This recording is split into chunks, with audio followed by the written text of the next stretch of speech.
একদা এক সময় একটা কুকুর ও একটা মোরগের মধ্যে খুব বন্ধুত্ব ছিল। তারা দুজনে একসাথে একটি বাড়িতে থাকত। দুজনের মধ্যে কোনো ঝগড়া বিবাদ কিছুই ছিল না। তারা দুজনে একদিন ঠিক করল যে পাশের জঙ্গলে ঘুরতে যাবে। তাই তারা দুজনে মিলে বেরিয়ে পড়ল ঘুরতে যাওয়ার উদ্দেশ্যে। তারা দুজনে ঘুরতে ঘুরতে গভীর জঙ্গলে পৌঁছে গেল। আর ঠিক সেই সময়ে বেলা গড়িয়ে প্রায় সন্ধ্যা হয়ে এলো। তারপর বাড়ি ফেরার কথা তাদের মাথায় এলো, কিন্তু বাড়ি ফিরতে গেলে অনেক রাত হয়ে যাবে। এই ভেবে মোরগ বলল, বন্ধু, এ তো আমরা অনেক দূর চলে এসেছি। এখান থেকে ফিরতে আমাদের অনেক সময় লাগবে, অনেক রাতও হয়ে যাবে। রাতের বেলায় আমাদের বিপদ হতে পারে। তার চেয়ে ভালো আজ রাতটা আমরা এখানেই কাটিয়ে তারপর সকালে ফিরবো। হ্যাঁ, তুমি ঠিক বলেছ। জঙ্গলে রাতের বেলায় অনেক বড় বড় হিংস্র প্রাণী বের হয় শিকারের উদ্দেশ্যে। আমাদের বিপদ হতে পারে। তুমি এক কাজ করো, ওই গাছটার উপরে গিয়ে ঘুমিয়ে পড়ো, আর আমি ওই গাছের গোড়ায় ঘুমাই। সকালে উঠে তারপর বাড়ি ফিরব। তারপর মোরগ উড়ে গিয়ে গাছের ডালে বসল এবং কুকুরটি গিয়ে গাছের গোড়ায় বসল। দুজনে মনের সুখে ঘুমাতে লাগল। এইভাবে রাত পেরিয়ে ভোর হয়ে এলো।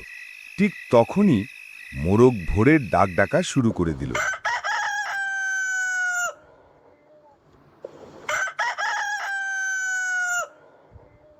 কিছু দূরে থাকত এক চতুর শিয়াল।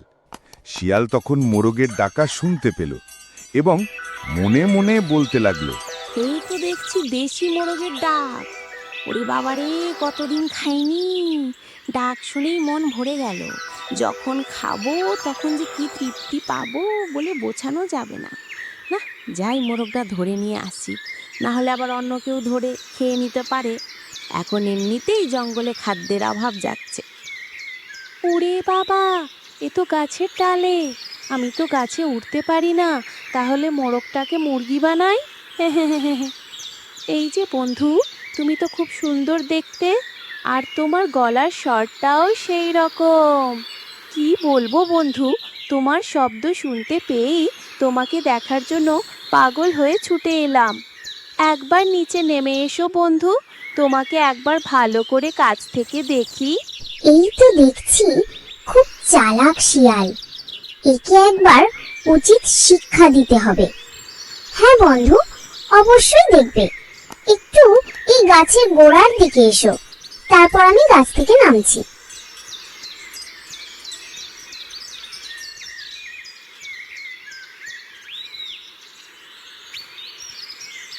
ওরে বাবা, এ তো দেখছি সিকিউরিটি গার্ড রেখেছে। শালা কুকুরে মুরগিতেও বন্ধুত্ব হয়। ওরে বাবা, এ তো তেড়ে আসছে।